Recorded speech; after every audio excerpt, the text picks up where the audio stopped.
Bonjour, bienvenue sur Cocotte TV pour une nouvelle vidéo de présentation. Aujourd'hui, un boîtier au format, on va dire, mini tour ou desktop en mini ITX, le Silverstone Raven RVZ02. Au niveau du style, le boîtier, donc le voici, on retrouve la petite touche RV01 qui a été récupérée aussi sur le RV05 par rapport au RVZ01. L'autre modèle slim de la marque en mini ITX, le changement est radical, donc on aimera ou on n'aimera pas. Mais la façade ici est travaillée de manière très différente, c'est très anguleux désormais, avec un petit logo Raven à l'avant, et c'est à peu près tout. On notera que le boîtier propose une symétrie sur la rotation, avec ici un panneau qui est identique à celui de derrière, et notamment la partie à l'avant travaillée de biais, dans les deux sens. Au niveau du modèle, on va en parler maintenant, comme ça ce sera fait, c'est plutôt important. Nous avons la notice, comme d'habitude avec la marque, c'est tout simplement très complet, notamment au niveau des restrictions techniques. On reviendra là-dessus un tout petit peu plus tard parce que au final, elles sont pas si nombreuses que ça. Nous avons un peu de visserie avec des colliers, deux sachets pour le riser PCI Express et deux pieds pour l'installer verticalement. Alors là, ça tient très bien comme ça, pas de souci. Et si jamais on veut le mettre à plat, il y a des petits pieds à coller en caoutchouc. Le boîtier, nous avons reçu la version noire, à savoir qu'il y a une version noire avec fenêtre. Au niveau de la fenêtre, on va être tout à fait honnête à la ferme. Nous ne sommes pas tout à fait fans, puisqu'en fait, ça reprend exactement le design du filtre qui est ici, sur le côté et dessus, ainsi que de l'autre côté et dessous. Et bah, on trouve pas ça terrible. Cela dit, ça peut plaire, donc on ne dira rien, le style est quand même assez tranché. Le boîtier, au niveau de la finition, il n'y a pas grand chose à redire. Alors là, les ajustements ne sont pas parfaits, tout simplement parce que nous n'avons pas mis les vis à l'arrière, histoire de faciliter l'ouverture du boîtier pour la présentation. Il y a un petit accroc à l'arrière, mais ça, c'est arrivé à la ferme, pas de problème, d'autant plus que le boîtier arrive dans un petit sac noir, en plus du polystyrène, c'est parfaitement bien protégé. Le noir, que ce soit sur la peinture ici ou sur le plastique, est le même, c'est une très bonne chose, ça rend parfaitement bien. Au niveau de la façade, nous avons le bouton power qui est habilement caché dessous avec la petite diode ici. Ensuite nous avons une baie slim là, et enfin la connectique qui prend place sous le logo Raven qui bouge avec une petite diode en fait qui placera sur le plastique transparent dessous et dessus. À l'intérieur, nous avons deux prises jack 3,5 mm pour le son et deux ports USB 3. Alors c'est très bien, ils sont espacés, mais en revanche, avec le travail effectué ici, on ne peut pas mettre une grosse clé USB, ça va bloquer au-dessus et en dessous. C'est un peu dommage, mais le design du coup reste quand même intéressant. Donc on parlait de symétrie, c'est-à-dire que si on prend le boîtier de ce côté, c'est la même chose.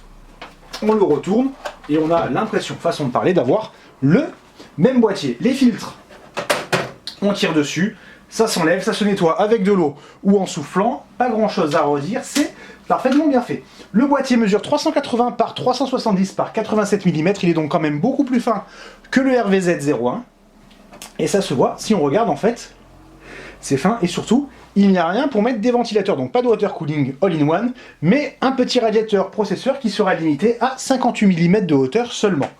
Donc du stock, ou bien la série Argon chez Silverstone comprend quelques petits modèles slim, pas de souci pour trouver son bonheur.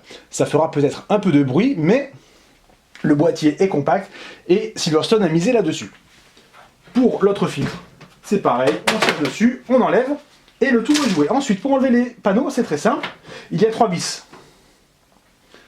On soulève, nous avons un panneau en L, alors on va le mettre de côté.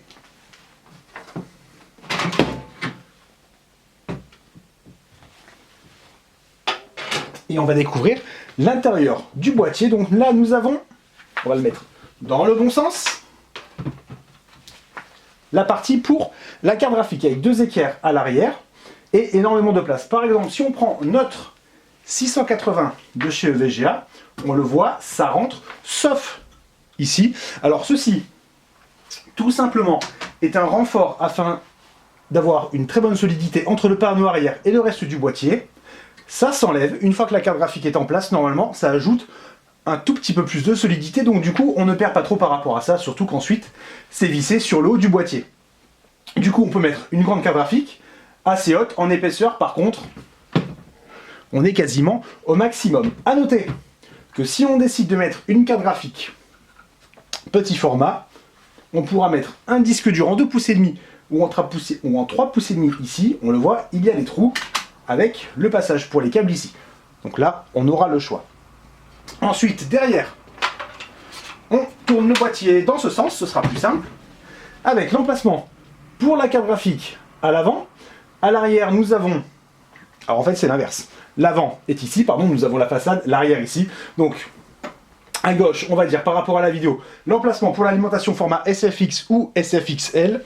Alimentation qui va se placer comme ceci, ou comme ceci. On a le choix, on va dire, puisqu'il y a quand même un espace entre le fond du boîtier et l'emplacement de l'alimentation, un trou derrière, donc l'air pourra quand même circuler. Si on le met dans l'autre sens, il faudra juste nettoyer un peu le filtre de temps en temps. Au niveau du stockage, nous avons la baie slim ici, très très pratique.